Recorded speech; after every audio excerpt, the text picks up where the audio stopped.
Welcome with Daddy. Today we're at I.B.E.W. Local 309.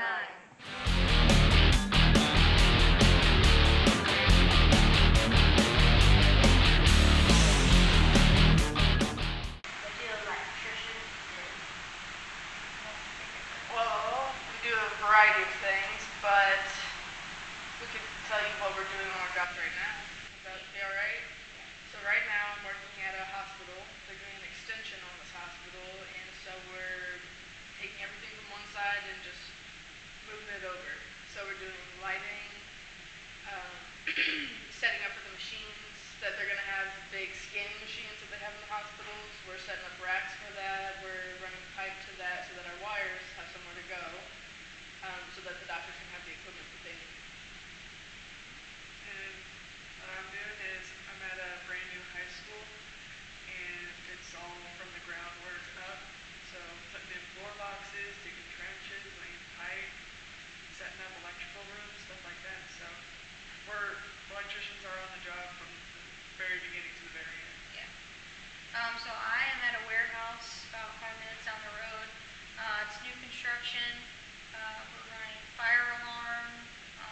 Any alarm that's in a building, we wire those. Whether it's us wiremen or telecommunications workers. We put in transformers. We bring power from the poles into the building, so that's a big part of what we're doing right now. Ameren has to come out and put the poles in, and then we bring power to the building from those, and then we send it throughout the building.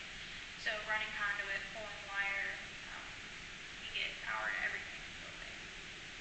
And then we also have another branch. We don't do the work, but we have linemen, which work in substations and places like that. Yeah, they do storm work, so if anything's damaged in a storm, they have to go out and fix it. So if your power goes out, there's a lineman that's getting it back on. So they do big work. But a lot of what we do is just inside work. Why did you join electrician union? Oh, a lot of reasons. So I did college for a few years and was going to college, not really sure what I wanted to do afterwards, but had just been told my whole life that's what you do once you graduate high school. And I wasn't fortunate enough to know about the trades and have somebody like you to watch and learn about all of them. And so it took me a while to learn that I.B.E.W was a thing. So I went up and applied, and In high school, I knew that I didn't really want to be at a sit-down desk kind of job. I knew I wanted to be active. My papa was a mechanic, so kind of learned from him, wanting to do something in the trades. And then my high school offered a program with a local community college that was electrical based. So I did that. I did 1.5 years of trade school basically, and then came into the union. For me, I was going to Mizzou for business. I worked in the field for a couple years after that and just really didn't enjoy working a desk job. My brother got into the trades out in Oregon. He used to send me pictures and videos, and what he did looked fun. He enjoyed doing it. And growing up, my dad was super handy, and my grandpa did HVAC and electrical. He's a jack of all trades. So I'd always been interested in it.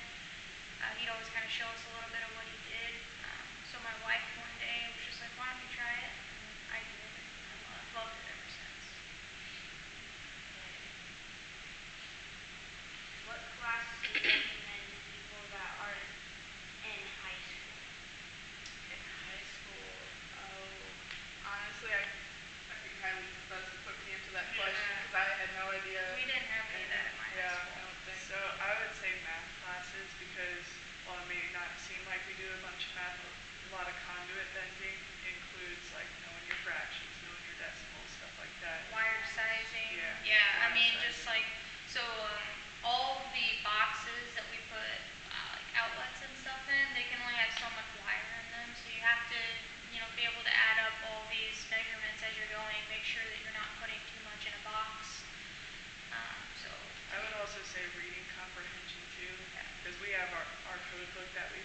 get through the code book, knowing how to read it, knowing what all the terms mean, stuff like that. That's a For huge sure. help. For sure. Not a lot of high schools offer like trading If classes they do, yet. take them, because that's something I wish I would have Yeah. done. Yeah, building trades. For I sure. think a lot of high schools at least try to do that. So Yeah, even if you just think you might be interested, just try it. The worst that can happen is you don't like it. And then you don't, now you know what you don't like, which is important. It's hard to pick what you're going to do for the rest of your life. Seriously. Okay, how long is the transition? 5 years. Yeah, it's 5 years right now. So for us, it'll be about 5 years. ARG International is actually changing that. Yeah, it's in the process of right now being changed with the Department of Labor. So it will be changed to 4 years across the board. In and out in 4 years. How do you apply for the apprenticeship? I can answer that. RJTC, you come in on the first Tuesday of every month. Different halls have different days when you can apply. Ours is the first Tuesday of every month. It's a $25 application fee. That just covers the cost for somebody to proctor our exam to get in. You have to take an aptitude test after you apply, so that'll be reading comprehension and then like college algebra level math, which a lot of people take in high school. Once you pass that, you get scheduled for an interview. In an interview, they'll score you off of things like prior work experience, if you've been to trade school like Kylie's been. And then if you don't get in the first time, you can go back out. I think it's 450 hours of work experience, which is what I did. Or you can take 2 college level classes, 2 credits worth of college level classes, and then you can apply for a re-interview. Just keep doing that until you get in. It took you. I interviewed twice, yeah. So I applied, I passed the exam, I interviewed, I didn't have any experience, which I knew going in that I probably wasn't going to get in the first time. I mean, you're always hopeful. But Yeah, and I've heard of people having to apply multiple times. So yeah, don't get some discouraged people if it apply like takes 3 or 4 more. times. Yeah. It's competitive, especially union trades. Like they take the best of the best. So it is competitive. It's hard to get in, but it's definitely worth it. The benefits of being union are worth it. And we really pride ourselves on being the best at our craft, which is why we work union. So. How did you find out about the electrician? So, excuse me. Like I said, I was in college before and just waitressing, and my uncle came in. He's a laborer out of St. Louis, and he's the one that put that word in my ear to start looking into that, and that's exactly what I did. yeah, in the college class I was taking, our instructor every first Tuesday of the month, or whatever class we had before that, the day before or whatever, he would say like, applications are being taken at the union hall. Go and apply. Worst answer you'll get is a no. For me, I'm a first generation union. I didn't really know anything about it. My grandpa wasn't union, but they didn't really have a local outline. I just knew that I wanted to go the union route because of the level that we hold ourselves to, like craftsmanship and just looking around. I mean, the benefits that a union offers, you're not going to get that from a non-union employer. So I decided to take that path. Yeah, the benefits look very intriguing and really will. If you work the system how it's supposed to be set up for us, it sets you up for life. They'll set you up, your kids up with so many different. Pension, health insurance. You don't have to worry about any of that yet. Yeah, luckily, it's but, way too much to go into right now. There's a lot. as soon as you turn 26, they kick you off your parents' health insurance, and health insurance is extremely expensive. So we get free health insurance. I'm married. My wife and my stepkids get free health insurance. So it's super beneficial when you become an adult and you have to start thinking about those things. It's definitely a great career path. What type of tools do you use?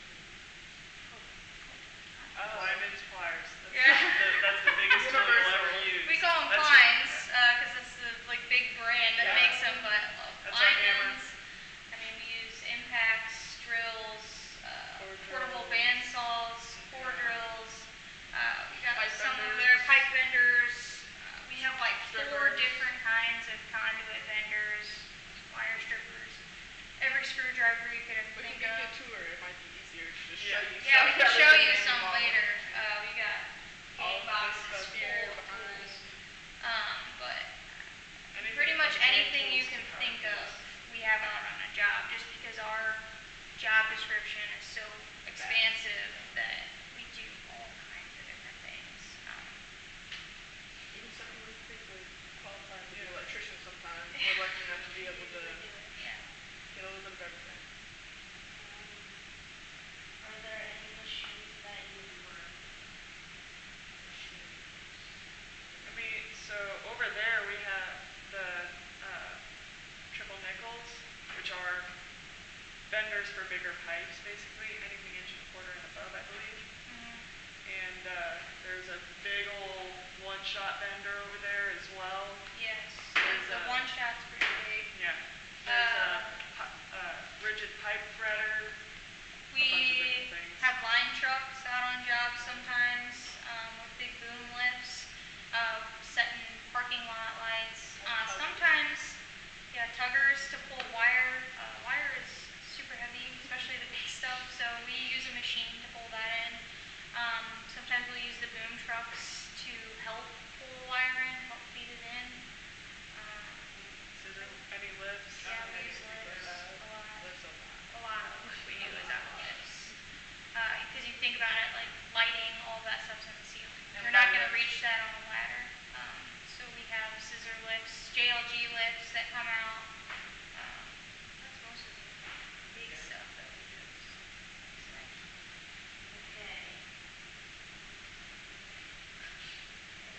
What kind of jobs do you do as an electrician? Fire alarm, lighting, a lot of schools. Around our area, we have a bunch of schools that are doing like remodels or new builds and stuff like that. Yeah. Solar has been a thing that we've been doing a lot of Solar lately. is becoming a huge part of our job. EV chargers, so electric vehicles, all these Teslas and companies that are coming out with these electric vehicles. We have to put chargers out for them, whether that's in residential homes or at gas stations. We're doing a lot of that. Pretty much any building that you see going up, whether it's dirt or almost a finished project, there's an electrician on their way there or in there whenever everybody's ready to be done. Yes, pretty much everything in a building runs off of what we do. So we're literally like usually the first people out there. We're putting conduit in the ground to feed wire underneath the buildings. Setting up temporary services for everyone else to use. And we're usually the last people there. For startup, we are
all the pipes, all the outlets and light switches and stuff like that. This is what is behind that, in your walls. We'll have pipe coming out here. This will be in that pipe. Got alignments. I'm going to show us on my side. We use these as well. Well, we got fish seals, fish tapes. We shove these through to pull wire. Sometimes when you got bends and stuff and wire, it's pretty hard to just push it through by hand. So we use these. Sometimes we'll pull strings with these because if you're pulling bigger wire, you're going to want to have something like P-line or mule tape to help you pull it. We use these for lockout tagout. So everybody has their own lock and you get a key for that lock and you are responsible for that. So like if a panel's on, we will lock it and you take your key. That way, like if you shut a circuit off, nobody can come back behind you and turn it on while you're still working on it. That's how people get hurt. So you're responsible for your lock and only the person whose name is on that lock is allowed to take it off. We use these if multiple people are working on a circuit. You'll lock it with this, and then all those people have to put their locks on here. That way it can't be opened until every single person knows that that circuit's being turned back on. We got multiple different size wire nuts over here. Just depends on how many things you're putting together. Band saws, we use those to cut conduit. Stick ruler. I don't use my stick rule a lot. Some people swear by the stick rule. I use a tape measure mostly. Got electrical tape, 15 amp breaker. So like usually we put them over here in these panels. So you'll have wire coming from there. Those are our hot wires that go into these breakers. And then you'll have a neutral bus bar and a ground bar. But breakers come in all different kinds of sizes. Like this is just a 15 amp, so usually you have like the receptacles in your house or your light switches or stuff like that. Those are going to go to 15 amp breakers. Bigger you get, like your stove is going to be operating on something other than a 15 amp breaker usually. The way these are set up right now is we're back feeding our power through the board here. This is typically where our power comes in. Yes. Yeah. Usually you'll have bigger wire like coming into the top, and then it's the smaller wire coming out. We just have a few amps coming into the panel because this is what we practice our circuitry on out of the JATC. So we'll get like a print that tells us like, okay, you have a 4-way switch in this box, a 3-way switch in this box. Put it all together. And we do craft tests every year. Just a way to make sure that everybody's where they're supposed to be with education-wise. And our second year craft test is circuitry. So we'll be doing something like this, just on a larger scale, where we have to pull in the wire, feed the panel, all that type of stuff. So we've got a hand bender over there. Most of the time on a job site, you're not going to have like a mechanical bender like those triple nickels over there, unless you're doing like rigid pipe. If you're bending rigid, you're going to be doing it on that. But those come in 1/2 inch, 3/4, 1 inch, an inch and a quarter. We don't typically bend 1 and 1/4 by hand because it's Bigger than us. It's tall. the bender is taller than you and probably weighs more than you. I don't know if you can find one, Kylie. Oh, there's one back there. I see it. But we hand bend most of our conduit, which comes back to the math. It's all math. That's the gist of most of the hand tools that we use. A level, of course. Yeah, that's the 1 and 1/4 bender right there. That's a small one from what I've seen. I've seen ones that have feet right here that flip out. Yeah, the ones with feet are actually easier than this because you can put more leverage on it. But She's a little. those are not fun. You can try to pick her up. Yeah, she's a hefty gal. So we usually bend 1 and 1/4 with the mechanical benders. Saves time, but. Show our little spreader. Yes, so our JATC actually, we just had a Milwaukee rep come in and we've got this. So these take the new like huge batteries that Milwaukee just put out. Over there. If you want to come over here, we can show you how we use it. So this is rigid. We have aluminum rigid, and then this is regular rigid. Aluminum rigid's a lot lighter. You can bend that with a hand bender. This you can't bend with a hand bender. But you put this down.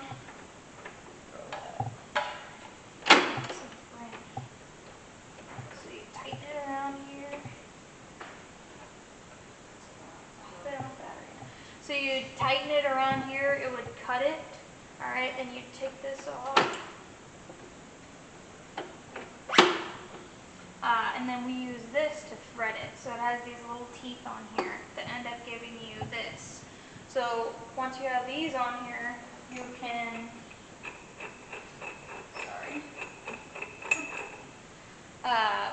thread that on there. A coupling. Sorry. So that's how we connect all of our pieces together. When you're doing like rigid or aluminum rigid, it's a little more complicated than if you're just doing EMT, because you got to think about how you're going to thread the next piece on. So you always have to think like 2 steps ahead of where you're at, because if you can't thread them together, kind of out of luck. One is threaded, one is set screwed. Yeah, so this is what we use with EMT, so the pieces just kind of slide in here. You don't really have to put a lot of effort into putting them together. They just slide in here and then you tighten these. We call these set screw connectors. So this is a set screw coupling rather. This is a threaded, which we would use with this. So running EMT is definitely way different than if you're doing So rigid. Lauren, what's the difference between EMT and rigid? Like material wise? Yes. Like why do we use threaded on one? Why do we use set screw on the other? Okay. EMT is typically used for indoor work. It's easier to bend and don't have to worry too much about corrosion when you're inside. Rigid is mainly, what we mainly use it for is like through concrete or outside work. So the set screw, you'll have gaps between your conduit versus your connectors and your coupling. So that's why it's mainly used for inside and you can't use it outdoors. Yeah, this stuff is going to hold up a lot better to weather and it's not going to corrode like this stuff. So this is EMT. It's a lot thinner, it's a lot lighter. So this is the type where we use a set screw connector. This stuff is heavy, but it holds up a lot better in the elements. So we would use that, and also like industrial areas where there's chemicals, stuff like that. Yeah. We're not, yeah, food. This is not food grade, so we can't run this. And like I worked out at Tyson Foods, and it was all aluminum rigid. Anything that was in the food area, because it could be sprayed down, it wouldn't rust. Yeah. Like this would. This definitely would if you got it wet multiple times. But So no rust flaking off here. I worked in a biscuit factory and they had all aluminum rigid and they had anti-seize or putty that you have to put on every single joint. So every coupling that you put on, any fitting that you put on, you had to do that for the food grade stuff. So different applications, different piping, different equipment that you'll use in different settings, different job settings. So like on a school running solar on the roof, you would also use this, and you would also use that in a food factory. So it's kind of a little bit of odd stuff, but I'm going to bend a 4-inch offset using 30-degree bends. So we have multipliers for our bends for 30 degrees. You take your distance, multiply it by 2. So since I'm doing a 4-inch, multiply by 2, that's 8.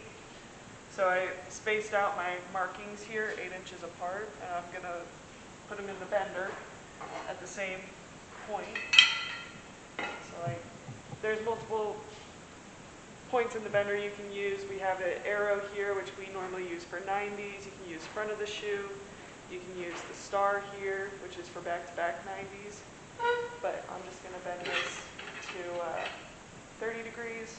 There's markings on here that label out 10, 22 and a half, 30, 45, 60s, 90s. Half-inch pipe is pretty easy to bend. You don't have to use a lot of force in it. So you can see that I lined up my pipe with the 30-degree marking. Then I'm going to flip it around. Get it as straight as possible so I don't dogleg it. And just do the same thing. And hopefully it comes out perfect at 4 inches. We'll see how that works out. So,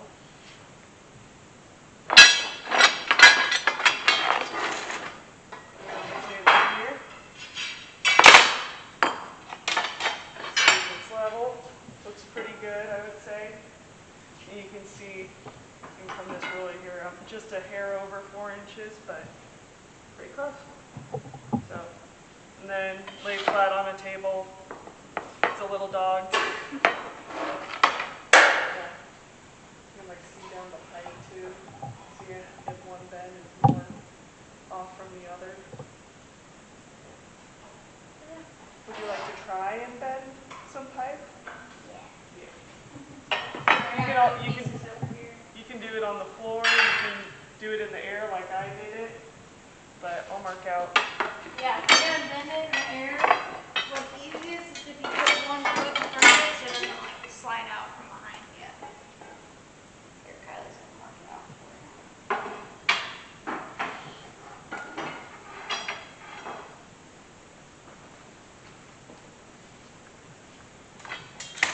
We mark it the whole way around the pipe. So that way, when you turn it around in the bender, you still have your marking and you don't have to guess it. So you can either do it in the air, you can do it on the floor, however you like.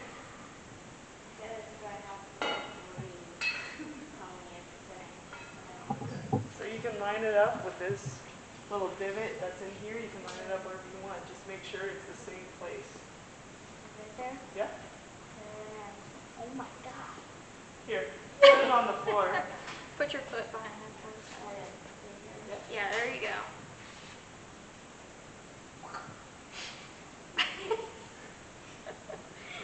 Oh, you're starting to get it. I typically go from this side. Since I'm right-hand dominated, I'll have my foot in place up there. And then you don't really need to hold your hand on that since your foot is kind of holding it. And you can just put some, right yeah, you can just put some pressure down on it. And like that. Or, typically how we do it on the floor is just lay the pipe down and you'll put your foot here. Yeah, maybe you could try it that way. It might be Yeah. a little easier for you. Go over there and put your foot on it. Here you go. Okay, so my foot right there Yeah. and then just like pull. Yeah, Yep. it's pretty much already been to a 30, but Yeah. oh, good. Turn it around and do something. Then here's a cool little trick that we learned as well. On here, you have your 45 degree, your 30 degree, your 90 degree. So there's 45, there's 30, there's your 90. So we put this on here, and whenever the bubble is perfectly lined up with 30 degree, that's when you know you're right on that one at least. So it's a cool little trick that we learned. And then the second bend you typically have to do in the air. I'll let you try that. So go ahead and like move the conduit however you want it so that it lines up. You can like look down the, yeah, so get your foot up here. You can take your hand off of here, try and get more leverage on the back end. Yeah. Just push it forward and down.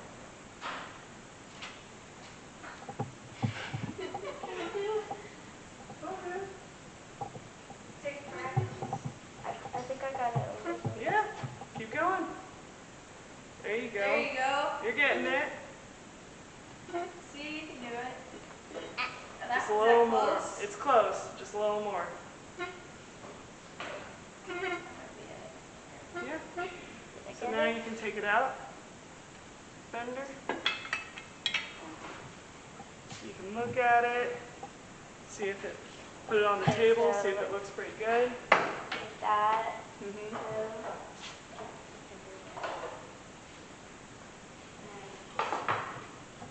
Dodging a little bit. So you see how this like comes off the table here? Yeah. So that's why when we're like looking down the bender, we try to line it up so we don't have this. But it's not bad for your first try. It's hard. So you put it here. And we take a stick rule and measure it. So you're at exactly 4 inches. So you did a great job. And that's how we do it. So That's half-inch pipe, so that's our smallest pipe. yeah, that's the easy one. Yeah. We hand bend 1 inch most all the time. This is our other benders that we have. So this is a mechanical one that operates off of this remote. So we would unload it to oh, it's working alright. Yeah. So you'd bring it back. You'd load the conduit in here. Smallest one I have. Here, we'll use this one. This is 1.25 inches. Yeah.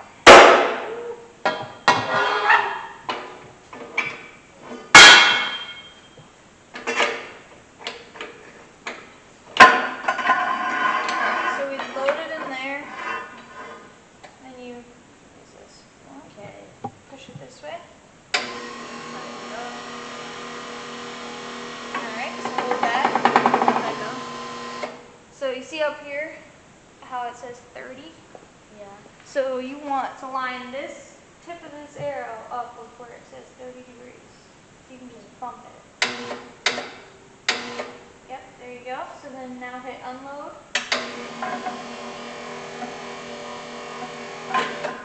Okay, and so usually we would like measure out an offset.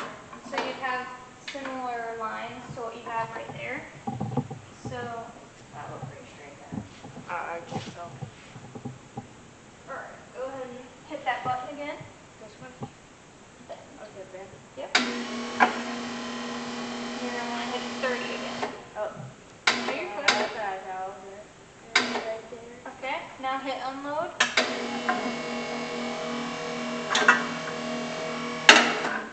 Okay. Alright.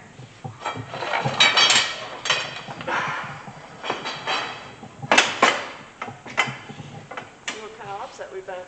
Yep, so then you'd get your stick rule out. So you bent like about a 5-inch offset there. So this one's a lot easier than by hand, huh? Yeah. They just press 2 buttons. Yeah. These are like brand new. I mean, relatively, Yeah. so they work pretty well. But once you take them out on a job site and people beat them around, and sometimes the lines aren't as exact as you'd like them to be. So we do what we call charting your bender. So you basically just have to measure out your offset. You put it in here, you bend it to where you think it needs to be, and then if it's a little too much, then you'll go maybe a little bit before the 30 the next time. Or if it's not enough, you'll go a little bit past the 30. That's why on that bender you see there's a tape where the 90 is at. Somebody charted that bender already. Yeah, so they know that it's not exactly at the 90. You need to go to like about here to get it just right. So sometimes you'll go out to a job site and there will be hopefully tape on it. Some people just draw straight on the bender.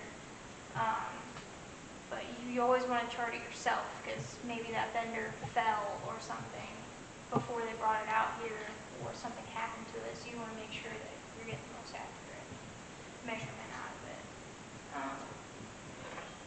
I got this threader working and put a battery in it if you want to see that. So put these on here. Come over here, I'll trade places. Yeah. So we spin this, so I'll hold it up and you just spin that. We're going to tighten it around that pipe. Alright, so you've got this pretty tight. So that pedal right there is what you're gonna push. You just put your foot in there. Doesn't matter which foot. Nope, whichever one you want. Okay. Alright, and then while you're pushing that, you go ahead and push it.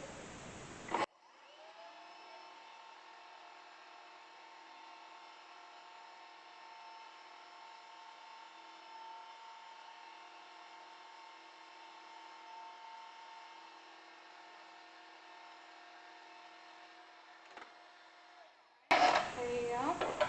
So you loosen this, put this one right there. So then you put this part down. This reams out the pipe, so you're going to be pulling wire through your pipe as you put them up, right? So if you feel with your glove on the inside of there, it's kind of got a little bit of a ridge on it. So that would tear up wire, which we don't want. So then you push this in here, push that pedal again.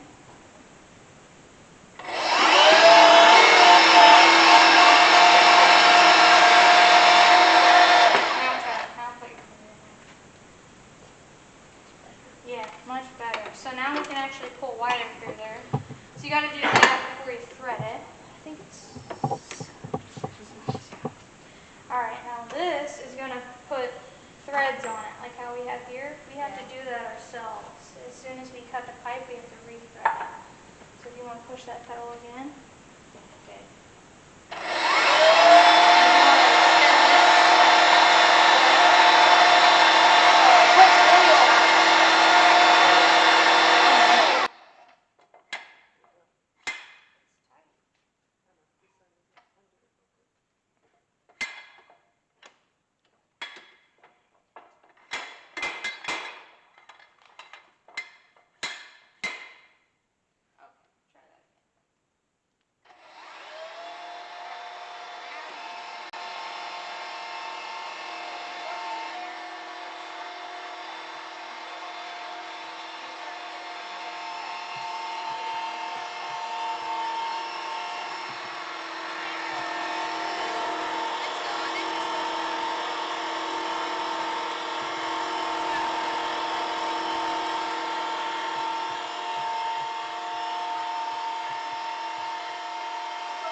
So this one put threads on it right there. So then we take a cloth, wipe it off.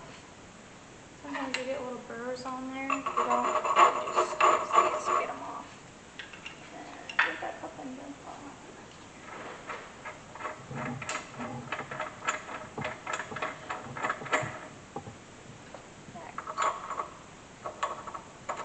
then you just thread it right on there. And then you're ready to put it up. I haven't run a lot of this on jobs yet. I haven't worked in a lot of industrial places. We did have to do this, like I said, when you work in like a food processing plant, we had to use this to make it food safe. A lot of what we do is like that EMT that you were bending earlier. We do a lot of commercial work, and all of our commercial work is typically EMT. But what else can I show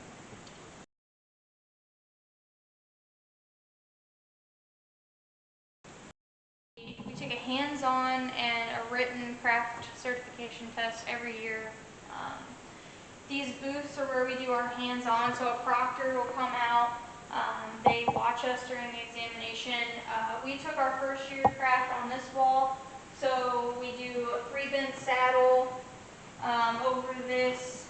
You bend parallel 90s, and you just have to make sure you're following all the rules. So like reaming out your conduit, stuff like that. That's our first year craft. Second year, we do circuitry.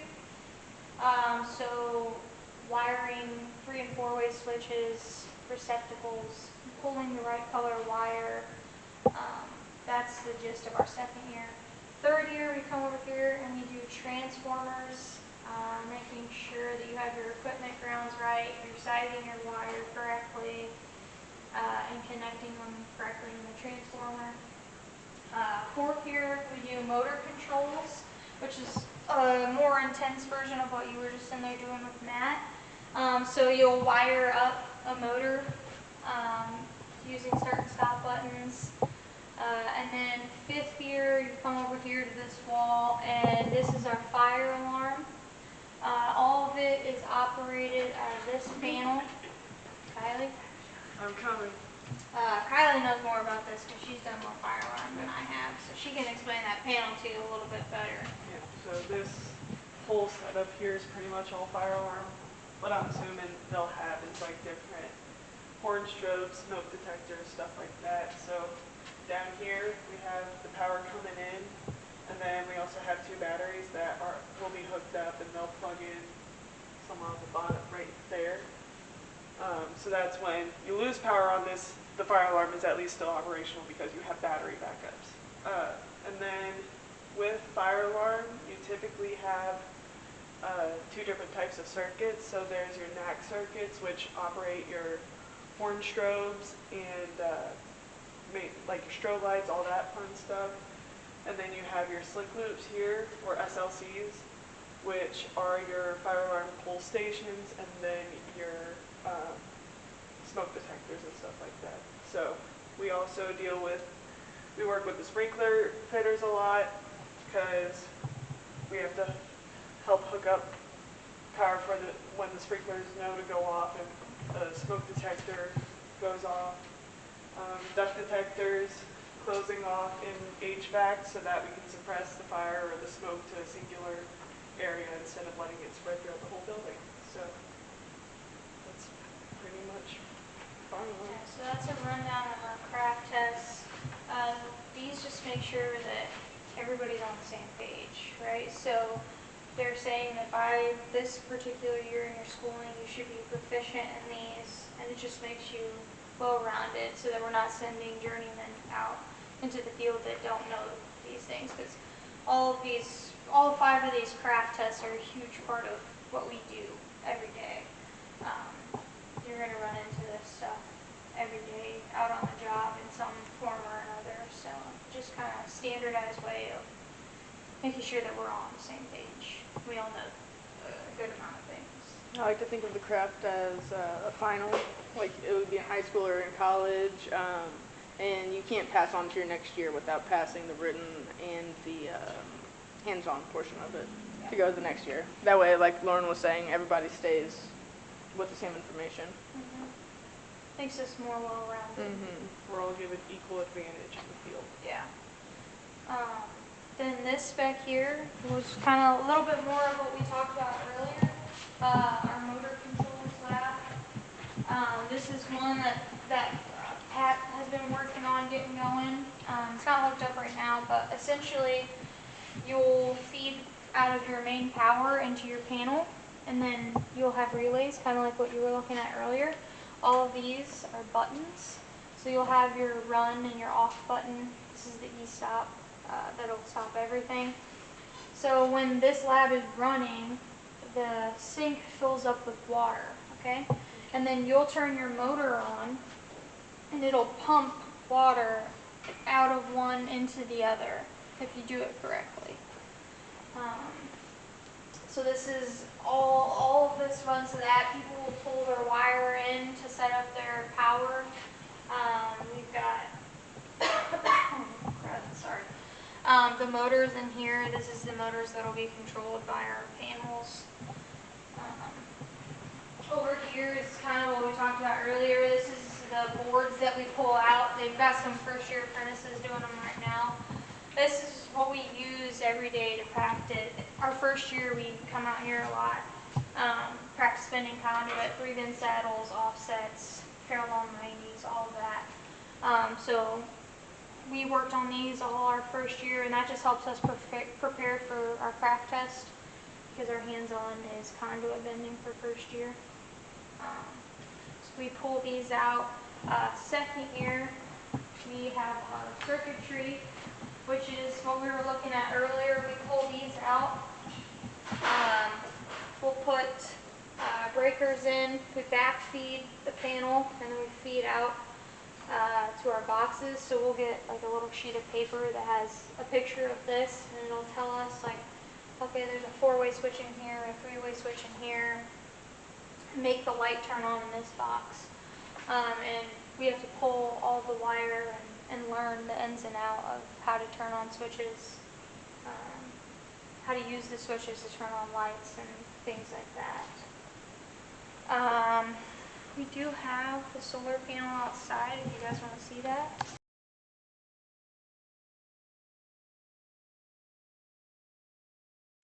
Local 134 in Chicago, some of Stephen Ersbaumer, who's one of our teachers here, he actually got this from some colleagues of his. So this is what you'd see on solar setup. So you've got your inverter and all of that. Stephen's working on getting this set up to turn it into a lab.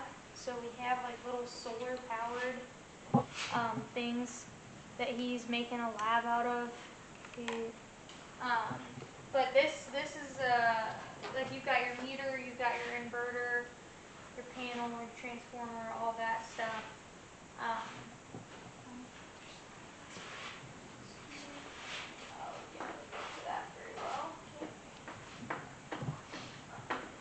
This is a big part of the operation of the solar, and then we've got panels out back that you can also take a look at. So this is the inverter that I'm opening up right here, and this is what takes, I don't know if you heard Lauren earlier saying what AC and DC power is. So AC is alternating, DC is direct. And so these inverters take DC from the panels, switch it to AC, and then bring it into your school or whatever building we are on. And then there's also something called a CT cabinet that has to go on, which I believe is what this guy here is. It goes in between your meter and your service gear inside the school. Sweet. Okay, I've never worked with this kind before. So We haven't dabbled in this very much, but that is the inside of the inverter. Oh yeah, I've never seen this kind. So usually from each panel, they'll have a spot to land. That'll be the DC coming in. Doing great. And then AC will come out the bottom here and go into whatever enclosure building, whatever it's supposed to be servicing. We're working on getting it hooked up. Steven, who is, like I said, he's one of our teachers, he actually had it set up where these solar panels were charging his Tesla, which is pretty cool. It doesn't charge very fast, but he had it hooked up out here. So these are all the leads for the panels. These will eventually be hooked up. They'd be hooked up in sequence here. But this is our array. This kind of cable over here is what we usually run for solar. Super insulated because it's going to be outside. So there's what the inside of that looks like. Solar, like I said earlier, is becoming a really big part of our work. We have an insane amount of solar fields going up around here. We actually just put solar on top of our building. We've got a solar carport out front, but we want people to know that it's I.B.E.W work. So we have to get really good at it. We have to know what we're doing. So we're putting in a bunch of solar into our schooling, starting solar labs. It's really important to know how it works.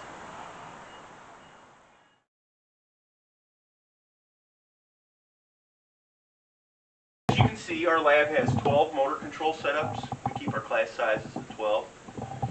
Each setup is the same. So we'll go over and we'll give you a piece of paper through your apprenticeship, and you'll have to draw the circuit out first in the classroom. Then you will come in here after we see that it is drawn out correctly. Then you come in here and wire them. So we can see we've got little start buttons. Greens are always starts, reds are always stops. And let's get some wire. Let's start wiring one up. You ready? Cool.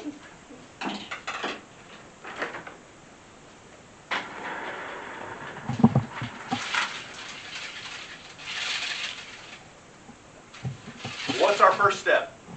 I don't know. What do you think? We got to get power, right? Yes. If we don't have power, we don't have anything. So first things first, let's start and let's get some power. Now, because I work here, I know this is where our power comes from. So we're going to, first things first, we're going to get a wire from this point, and we're going to get it up into this box up here. So come on, help me fish it. It's going to go through here, and we got to get it going up. I'll take this cover off, push that wire up that way, and we'll get it in that can. Yep, just push it on up.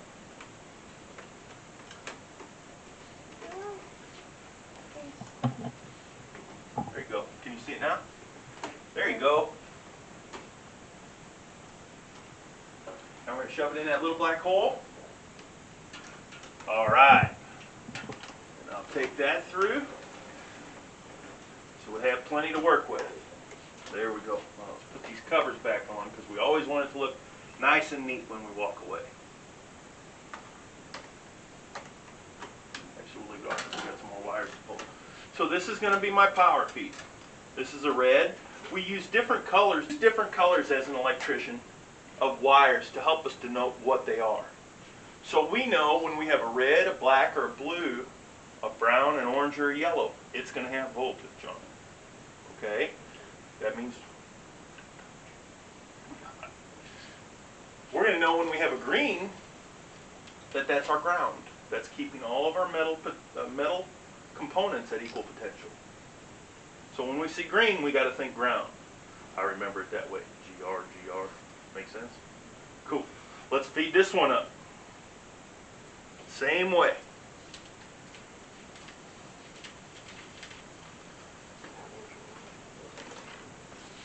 Let's pop it back off so we can get through there. So as an electrician, some days this is what you're doing. Some days we're bending conduit. Some days we're working in a ditch. Some days we're working in a lift. That's what I always like most about the job, getting to do different stuff all the time. There you go. You're getting the hang of it. Now pull her through. Try my best. Yeah, don't be gentle. Is that far enough? I think so. Oh. We'll do that there.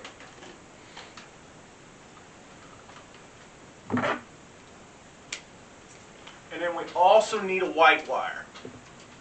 The white wire is what we consider our neutral.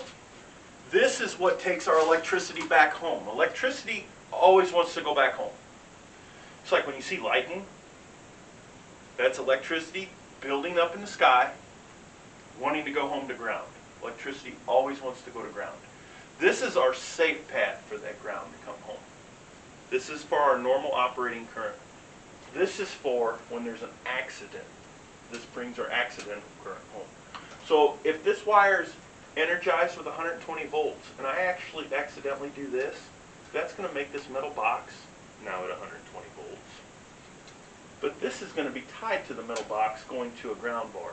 So this will be its path home, if that makes sense. Good. Let me get this untangled. There's a little tangle. Go ahead and let's send this one last wire in there.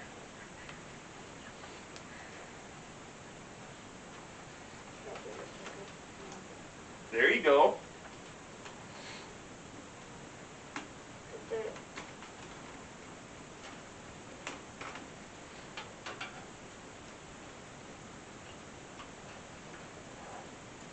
All right, keep pulling.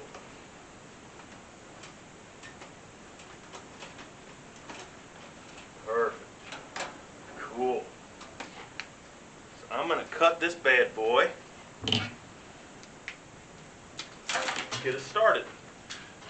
Now, I think what we're going to do is we're going to do just a quick push button. And when you hit this button, it will make this contactor go. Just as if it was a light switch. It'll start, you let go, it'll stop. So we need to start with our power wire Is there a piece of paper? Could you give me one of those clipboards and a blank piece of paper, ink?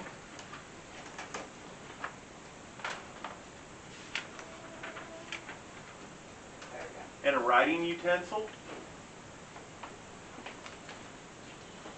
Thank you so much.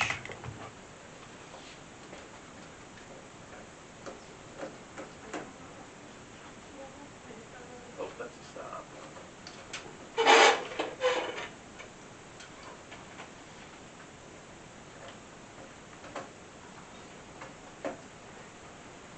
So here's what we're going to do, Eddie. I'm going to draw it out for you on paper.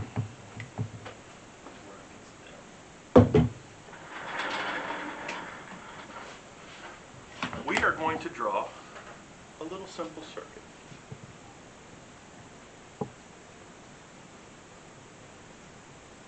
This is the way we draw our motor controls. This is our power feed. Got 120 volts there. This is our neutral. Remember, electricity always wants to go home. So let's start here. We're going to draw this little button we're going to put in. This is the start button. And it's going to go to this motor controller.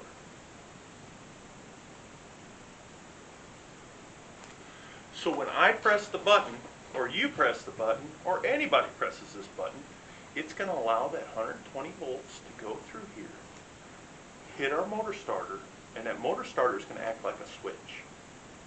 There's a solenoid in there. When it gets the power, it's going to suck in, and it's going to now feed a motor. Once that goes through, we send power to it, it's going to run through that starter, it's going to go home, and it's going to... Just a simple little motor control switch. So let's start on this. Do we have a control screwdriver?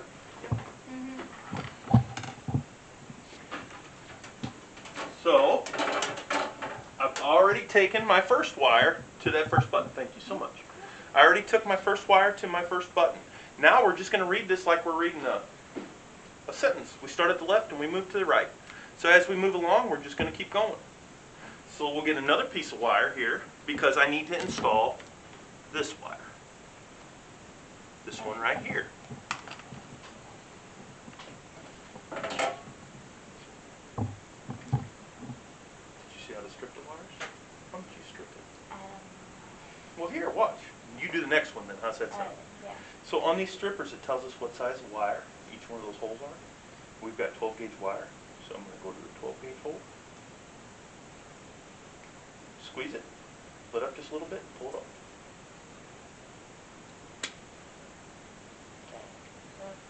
Okay. Yeah. So 12, Yeah, we want to put it in. and then like right here is good? Yeah, I would put it in that hole there. Now squeeze it down as hard as you can.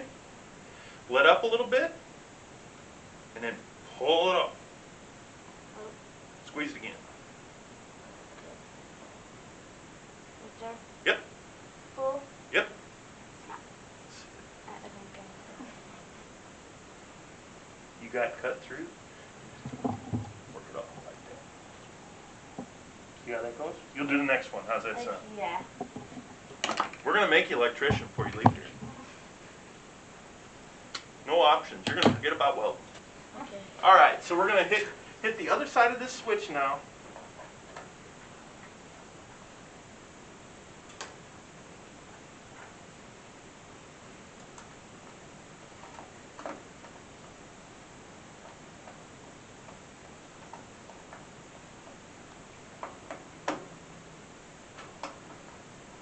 Okay, and we're going to take it to this motor starter.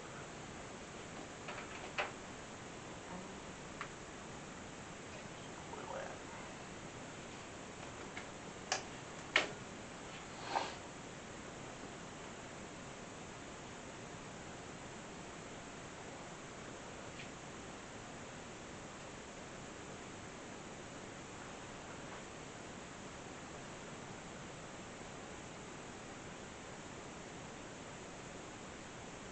I don't even see where the coil wire is on the NC ones.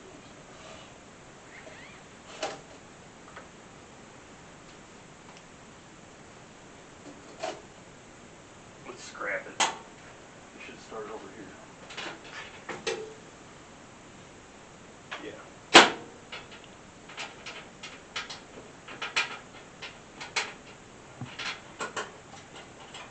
Look at something real quick here. So it's hard to see. Inky, do we have that little step ladder there? Kylie, do we have it? This way you can see. Maybe. Oh, you'll be able to see. Does that shock you? A little bit. Man. It's okay, we're electricians. Yeah. All right. It's called static electricity. So we gotta get it back in here.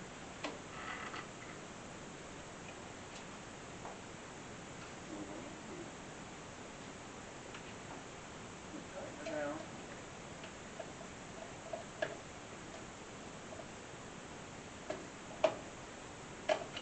Cool. So when that gets power, this is like a big switch. It's gonna turn on and off. We're gonna hear it in there cycling. So we need to give that electricity a path home, correct? Yes. So let's put this in here.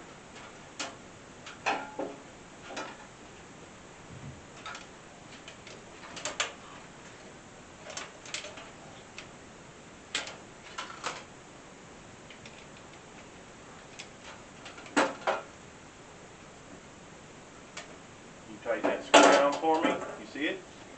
Go ahead. To the right, righty-tighty. I know, I'm trying to get it Is in it there. in there?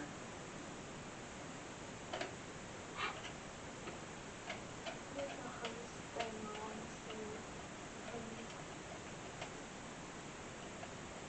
A little more on it. It should. Oh, wait, hold on. Let me back her off.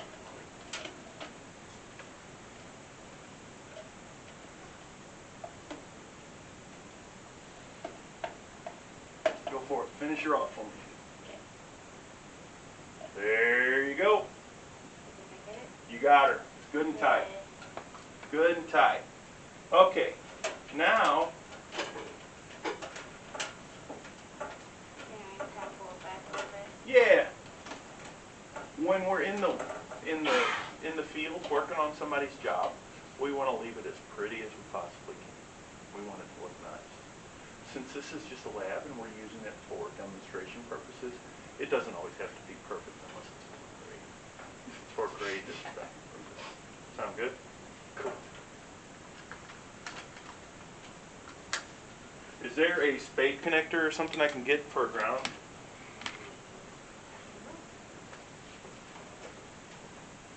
All right, let's move this ladder, and we're going to work on this bottom part here.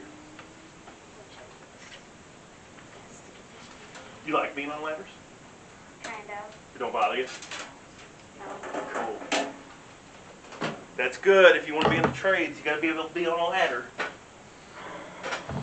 All right. So we said earlier,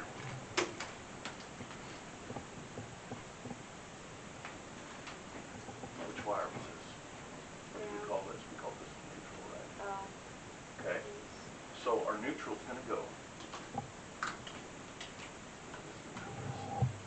Because that's going to be its continued path home. Sound good? So let's start with it.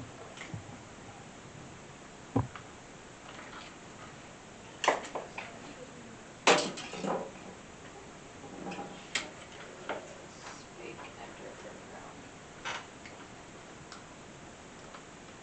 Be right back on that. Sounds good.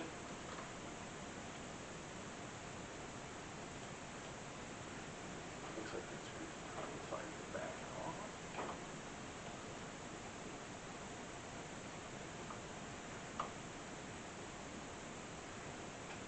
But we're going to give it a little tug. And that way you know it's tight. And it won't pull out. This is our power. So if we look at this, our power is feeding this switch, this breaker. This is for everybody's safety. It comes through here, goes up to this terminal block. So I'm going to land it on this terminal block. How long are most of your YouTube videos? I can't very low. 1 hour. a record? A long one for? Sure. Okay. And how many subscribers do you have?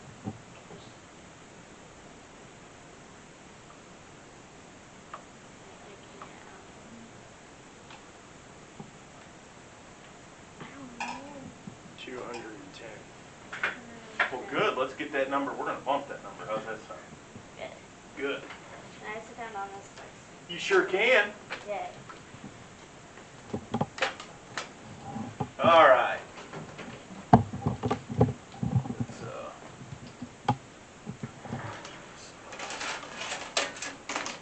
all right. Now, I don't think we have power turned on. Let's go turn power on.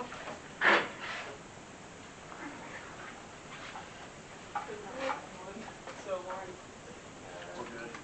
Don't worry about it.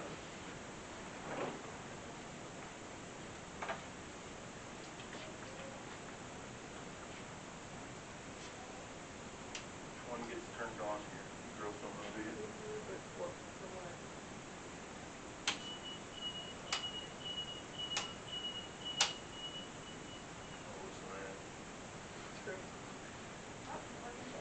Oh, yeah.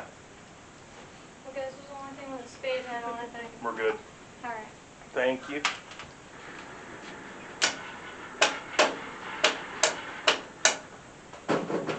So,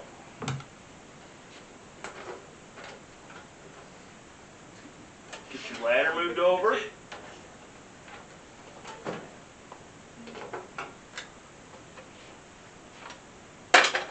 Climb on up it.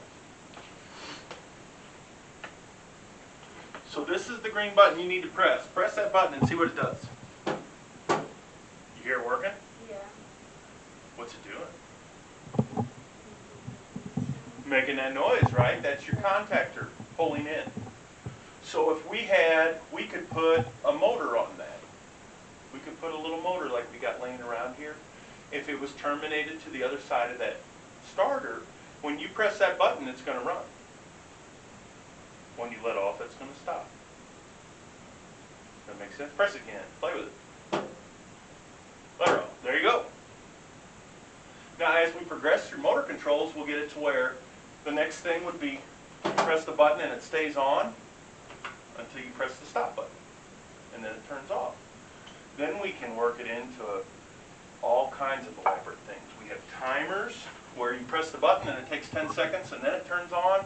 You press the button and it runs for another little bit and then it will turn off. Really, the options are endless on what we can do. But this was a good starter for you. I would like to say thank you to I.B.E.W. Local 309 for giving me a tour there. It was really amazing. I saw a lot of stuff like Motor Lab. It was really awesome. Can't wait to go there, go back. See you next tour.